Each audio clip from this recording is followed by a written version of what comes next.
I wanted to talk about different setting styles in your engagement rings.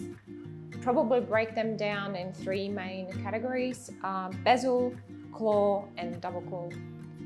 Bezel is the least favorite because it's probably the most old-fashioned, but it is the most secure way of setting your ring because the stone is fully encased in a setting. Not a lot can go wrong with it. With your claws, definitely the most popular. You got 4 claw, 6 claw.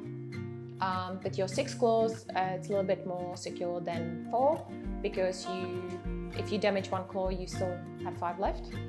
And if your claws are very delicate, we always recommend to take your ring off if you're going to a gym or doing anything heavy, like any heavy work like gardening or rock climbing or whatever adventure you may plan to do. And your last one is probably a double claw.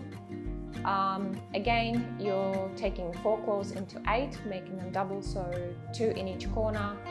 A lot more secure than single claws, but it is a very unique look. So if your fiance doesn't like it, I wouldn't go there. There's other ways of setting stones, but these are probably the most popular that we do and we get asked for. But we'll always recommend and give you the pros and cons so you can make the best decision for whatever your fiance might be into.